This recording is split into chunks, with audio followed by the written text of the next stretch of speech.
Chapter 1. I was not born, I was remembered. Names are power, and I have worn many. They say I came from the ground, that I rose out the grave with fire in my mouth and rum on my breath. They wrong. I didn't come from nowhere. I was called. I was remembered. You see, when they steal your body, they try to steal your spirit too.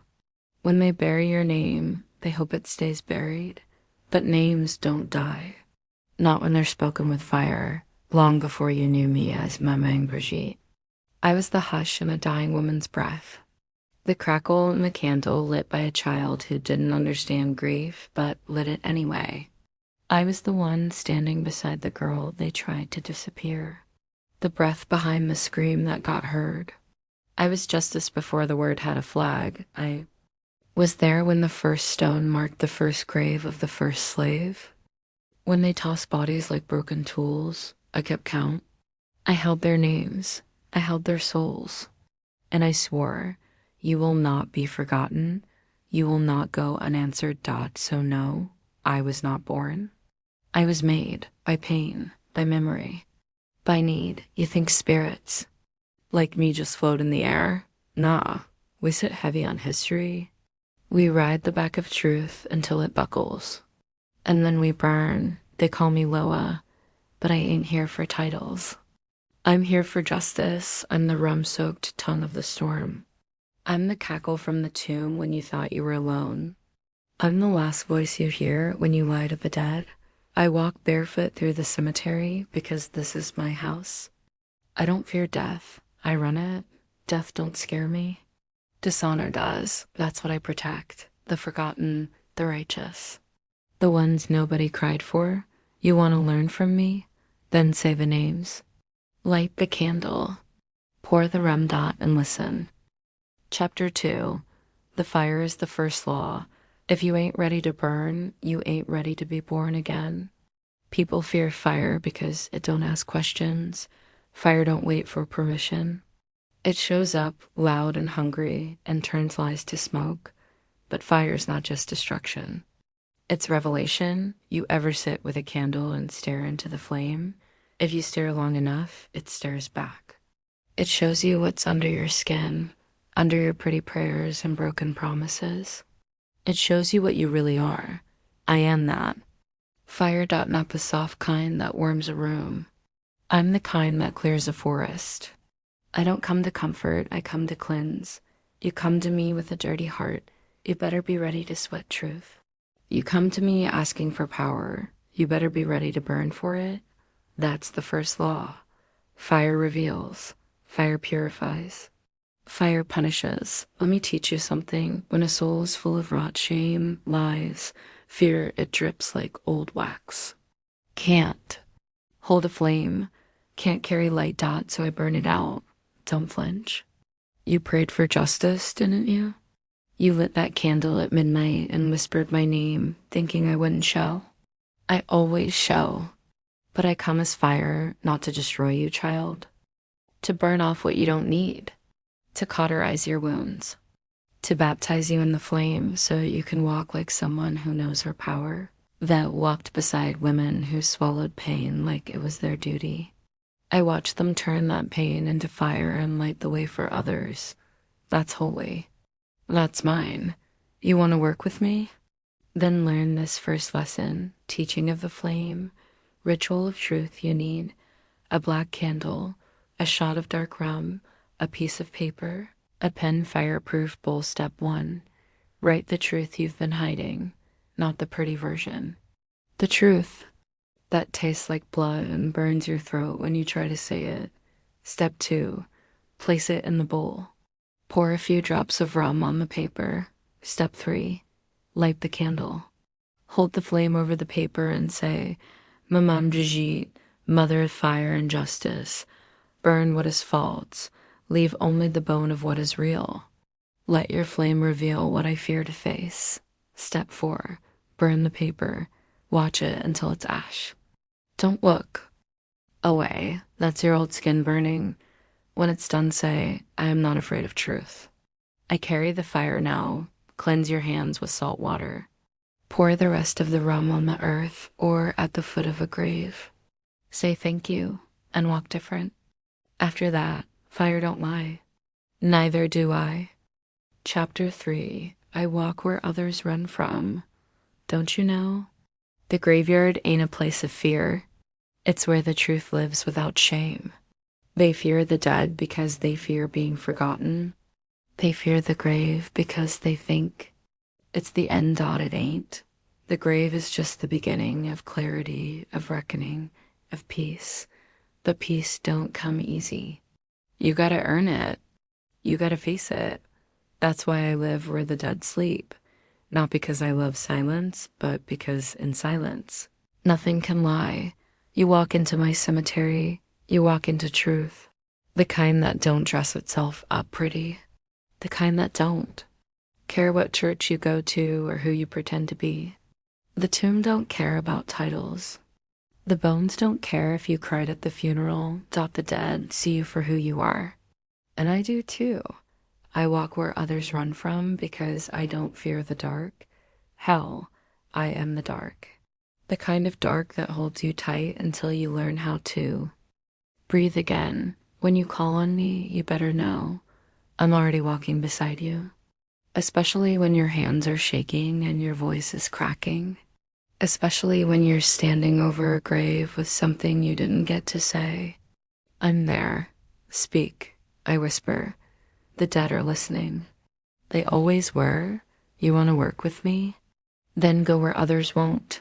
Go to the graves, the forgotten ones, the cracked tombs, the ones with no flowers, no name. That's where. I am not in golden temples or polished altars. I sit with the lonely dead, the discarded, the disrespected, and I guard them like a lion guards her cubs. You want to earn my favor? Then honor what the world has buried. Teaching of the bones, cemetery walk ritual. You'll need 1 glass of water, a small handful of pennies or coins, a bit of Florida water or rum. Your voice step 1, go to a cemetery where you feel called. Find a grave that seems forgotten, broken stone, no offerings, no flowers. Step 2, pour the water on the ground slowly and say, to the spirit here, I see you. You are not forgotten. I honor your memory. Step 3, leave the coins at the foot of the grave as payment, respect.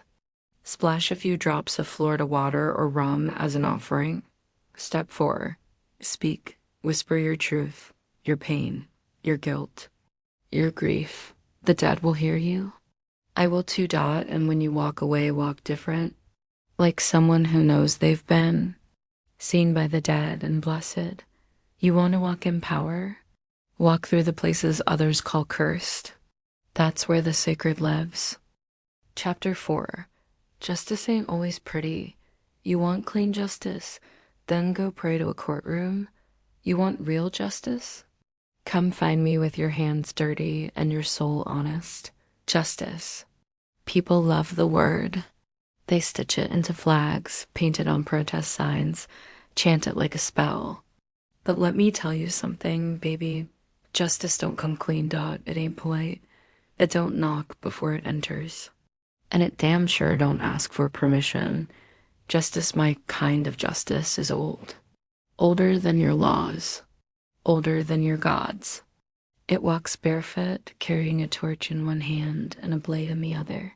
It don't care if you're rich or holy or famous. It sees what you did in the dark and says, now pay. Let me make it plain. I don't punish because I enjoy it. I punish because the scales got a balance. You don't get to spill blood and then sleep easy. Not when I'm watching. I've served justice to men with gold crosses round their necks and secrets rotting in their mouths. I've watched women poison the weak with sweet smiles and soft words, then act surprised when the spirits turn on them. Don't confuse softness with innocence. Don't confuse power with guilt. I don't play favorites. I play fair. If you were wronged and you call my name, I hear you. If you wrong someone and try to lie to me, I'll know. And I'll come. You want my help? You want my sword? Then come correct. Bring your truth. Bring your pain. And most importantly, bring your willingness to do your part, because justice ain't a wish. It's a trade, teaching of the scales.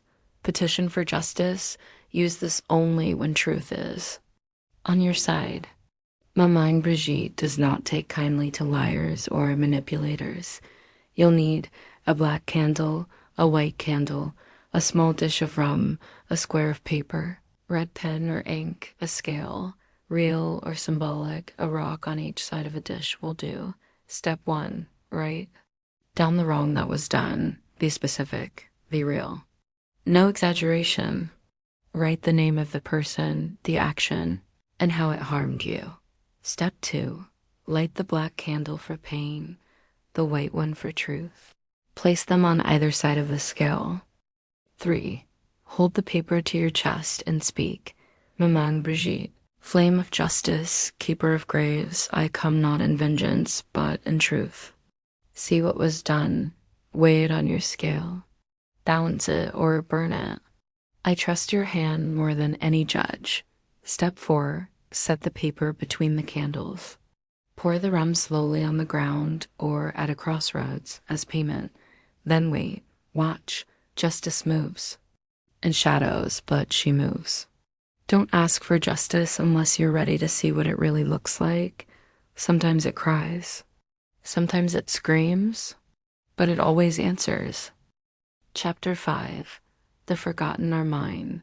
If no one else claims you, I will. If the world forgets you, I remember. There are names the world threw away, names erased from family trees, bodies dumped in shallow graves, mass pits, prison floors, alleyways, no stone, no candle, no prayer. But let me tell you something about the dead the world tries to forget. They don't forget themselves. And I damn sure don't forget them either. I am their mouth, their scream, their vengeance and their healing. You walk past a cemetery with broken stones and think it's quiet. It ain't dot, it's full of stories no one wanted to hear. Souls full of rage and sorrow and longing, waiting for somebody to say, I see you, I ain't scared of you, I remember you. But somebody is me, Dot. I am the mother of the abandoned, the judge for the unnamed, the priestess for the unmarked. You ever wonder why you carry a sadness that don't feel like yours? A rage you can't explain? That's ancestral memory. That's soul debt. That's the cry of bloodlines nobody tended. You're not cursed. You're connected. They're calling out for someone to light a flame, say a name, pour a little water. Break the silence. When you speak to them, you speak to me. When you honor them, you feed me. Teaching of the unseen. Write for the forgotten dead. Do this on a Monday or a Saturday. Go alone and go with respect. You'll need a glass of cool water, 1 white candle, a handful of uncooked rice or cornmeal, a bit of rum, coffee, or milk, a small offering, flowers, a song, a poem, or your silence. Step 1, find a place where the forgotten lie, an old cemetery, a crossroads, a neglected grave. Step 2, pour the water on the earth and speak to those whose names were lost, whose lives were stolen or erased.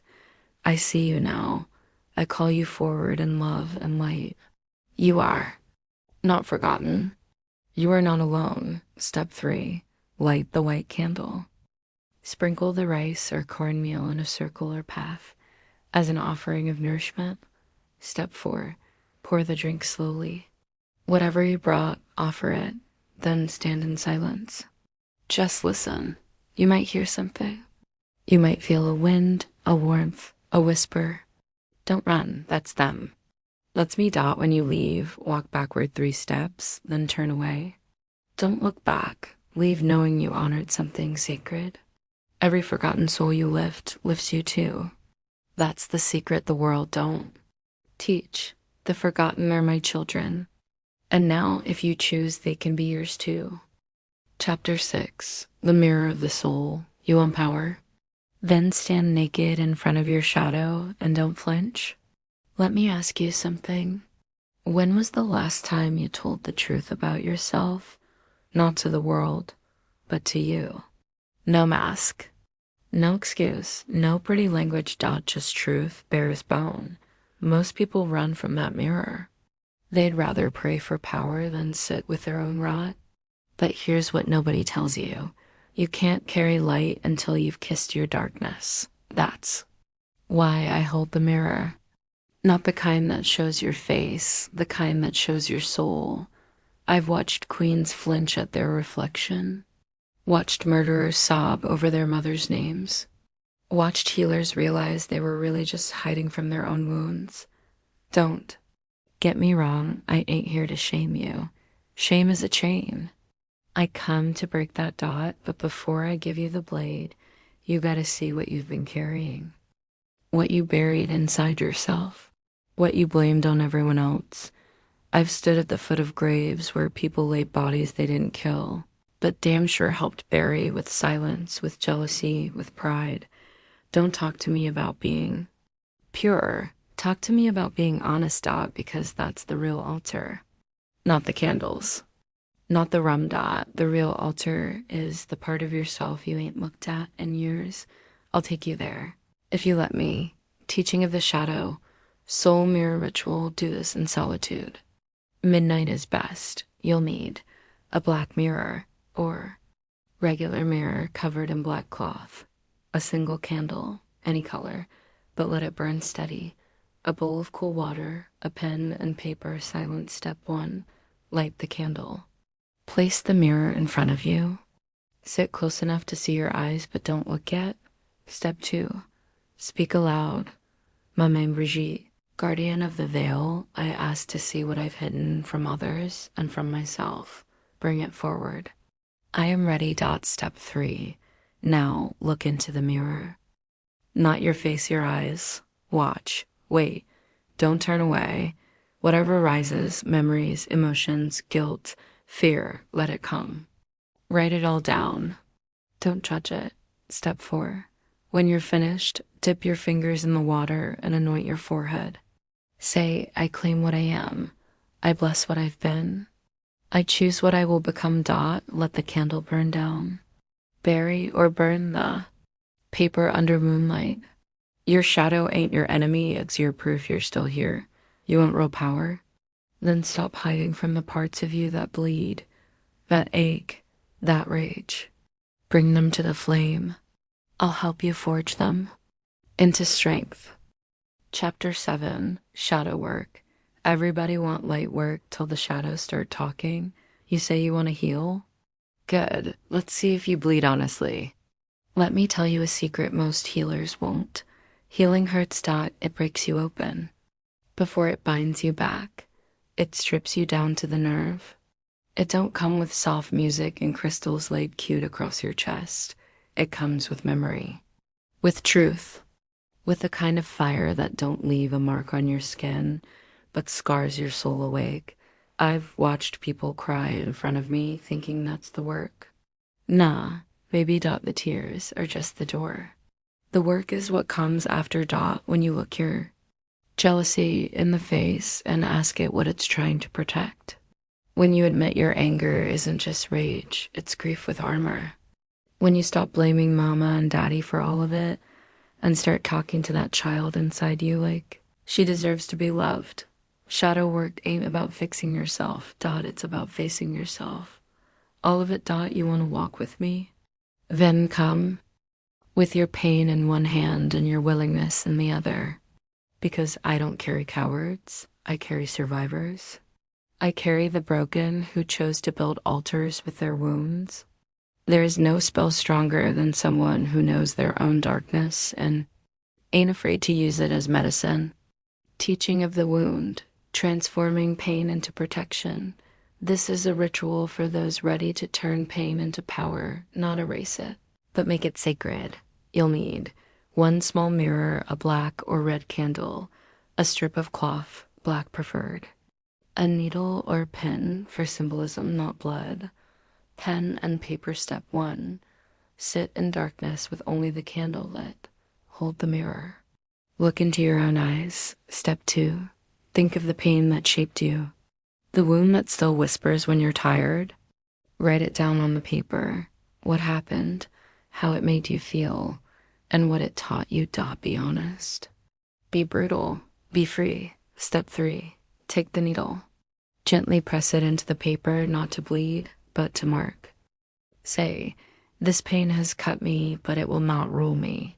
Maman Brigitte, I offer it now as offering, not burden. Turn it into my armor. Step 4. Fold the paper tightly.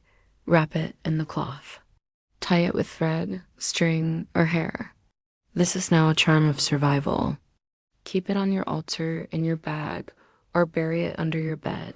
Whenever the shadow rises again, hold that cloth. Remember, you already survived it. Now you're using it. Shadow work don't make you pure, it makes you powerful. Stop hiding. What shaped you? Let it sharpen you. I don't want your perfection. I want your honesty. I want the part of you that's tired of pretending. Bring that to me, and I'll show you how to walk with fire behind your eyes and ancestors at your back. Chapter 8. Keeper of the Crossroads. Every soul stands at the crossroads sooner or later. And when you do, don't look for signs. Look for silence. That's where the real answers live. The crossroads is where everything begins.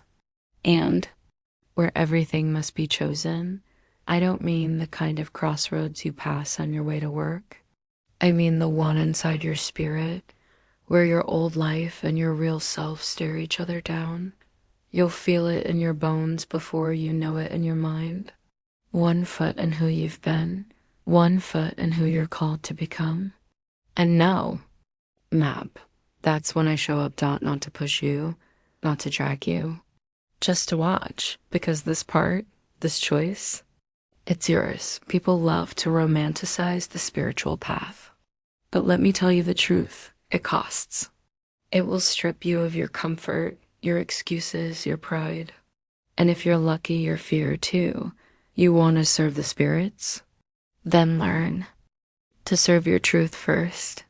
Because at the crossroads, there's no mask strong enough to hold. No ritual deep enough to fake. It's just you, your soul, and the path you pick.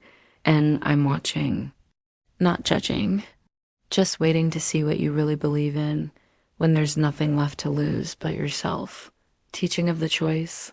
Crossroads consecration ritual.